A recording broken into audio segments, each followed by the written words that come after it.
आज हम पाठ 3 जिसका नाम है मेरी गाय का पठन करने जा रहे हैं। तो आइए पठन करते हैं। बिहार के मिथिला नरेश के दरबार में एक विदूषक थे, गोनू झा। गोनू झा बड़े समझदार और हंसमुख व्यक्ति थे। उनका हास्य बड़ा तर्कपूर्ण होता था। गोनू झा के परिवार का पेशा था कथावाचन। बचपन से ही गोनू झा के विचारों पर श्रद्धा और भक्ति का प्रभाव था। गोनू झा के किस्से बड़े चाव से सुने सुनाए जाते हैं। एक बार गोनू झा की पत्नी की इच्छा घर में गाय पालने की हुई। उसने गोनू झा से एक गाय ले आने के लिए कहा। गोनू झा कई दिन तक बात को टालते रहे। वह कभी अपनी पत्नी को दिलासा देते, गाय खरीदने की क्या जल्दी है, कुछ ही दिनों में महाराज हमें एक गाय उपहार में देने वाले हैं। कभी कहते, तुम्हें कौन सा गाय पालने का अनुभव है जो गाय रखोगी। कभी कहते, तुम ब्राह्मण हो, तुम्हारा काम पूजा पाठ करना है, गाय पालना नहीं। पत्नी उनके बहाने सुन सुनकर तंग आ गई थी। आखिर उसने गोनू झा को धमकी देते हुए कहा, अगर तुम गाय लेकर नहीं आए तो मैं अपनी जान दे दूंगी। बेचारे गोनू झा के सामने अब गाय ले आने के सिवा कोई चारा न बचा। लाचार होकर वे गाय लेने चल दिए। कुछ दिनों का सफर तय करके वे सोनपुर के मेले में पहुंचे। उन्होंने एक अच्छी सी गाय खरीदी और अपने गांव की ओर चल दी। जैसे जैसे गोनू झा गांव के समीप पहुंच रहे थे, उन्हें एक चिंता सताई जा रही थी कि अब सैकड़ों बार गाय के बारे में गांव वालों के एक जैसे सवालों के जवाब देने पड़ेंगे। तभी गोनू झा के मस्तिष्क में एक विचार आया कि क्यों ना सारे गांव वालों को एक ही बार में सब कुछ बता दिया जाए, ताकि वे बारी बारी पूछने न आए। ऐसा सोचकर गांव की सीमा पर पहुंचकर उन्होंने गाय को एक पेड़ से बांधा और लगे जोर जोर से चिल्लाने, चोर चोर। गोनू झा की आवाज सुनकर गांव वाले लाठी, बल्लम, हंसिया जो भी हाथ लगा उठाकर उधर दौड़ पड़े। कहाँ है चोर, किधर गया, चिल्लाते हुए सबने गोनू झा को घेर लिया। गोनू झा जैसे कि किसी ने मुंह पर ताला लगा दिया हो, चुपचाप खड़े थे। गांव वाले हैरान थे कि आखिर हुआ क्या है।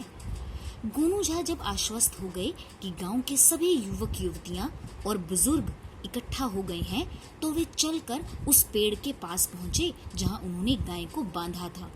वहां पहुंचकर वे प्रेम पूर्वक हाथ जोड़कर कहने लगे, प्यारे ग्रामवासियों, मुझ पर संकट आया है। यह जानकर आप लोग जिस प्रकार मेरी सहायता के लिए दौड़े आए हैं, उसके लिए मैं आप सभी का आभारी हूँ। मैं आप सभी को यह बता देना चाहता हूँ कि अपनी पत्नी की इच्छा पूरी करने के लिए मैं सोनपुर के मेले से यह गाय खरीद कर, इसके लिए मुझे दरबार से इतने दिन अनुपस्थित भी रहना पड़ा है। गांव वाले ठगे से खड़े गोनू झा की बातें सुन रहे थे।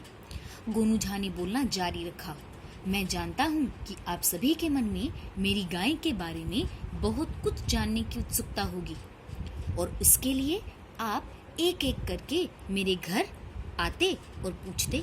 जो प्रश्न एक दिन में नहीं पूछ पाते, वह अगले दिन फिर आकर पूछते। फिर अगर कुछ बच जाता तो मुझे रास्ते में रोककर पूछते।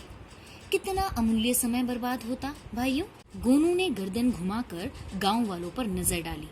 सब मुंह फाड़े गोनू झा की बात सुन रहे थे। गोनू झा आगे बोले, तो मैं आप सबको अपनी गाय के बारे में बताना चाहता हूँ। आप देख ही रहे हैं कि मेरी गाय काली है और जितनी सस्ती आप समझ रहे हैं उतनी सस्ती यह नहीं है। मैंने अपना पूरे 1 माह का वेतन यानी 3 स्वर्ण मुद्राएं देकर इसे खरीदा है। काफी महंगी गाय है, एकदम हष्ट पुष्ट, स्वभाव से बड़ी ही सीधी है। जैसा भी और जितना चारा दो चुपचाप खा लेती है। हाँ, दूध 5 सेर 1 दिन का देती है। छोटा बच्चा भी चाहे तो इसे दूह सकता है। जरा भी मरखनी नहीं है। अभी तो पूरे दांत भी नहीं निकले हैं। मात्र 4 दांतों वाली पहिलौठी गाय है। झा के कंधे उचकाते हुए कहा, प्यारे ग्रामवासियों, मैंने आपको अपनी गाय के बारे में सब कुछ बता दिया है। हाँ, अब आप सबके मन में मेरी गाय चुरा ले जाने वाले चोरों के बारे में जानने की इच्छा अवश्य होगी। तो वास्तविकता यह है कि यहाँ कोई चोर नहीं आया था। दरअसल किसी भी बात को बार बार पूछना आप सबकी आदत है। सो मैंने सोचा क्यों ना एक ही बार में आप सब लोगों को अपनी गाय के बारे में बता दूं।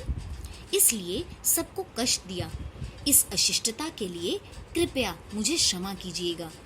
इससे पहले कि गांव वाले कुछ बोले, गोनू झा ने गाय की रस्सी थामी और तेजी से गांव की तरफ चल दिए। गोनू झा की कहानी।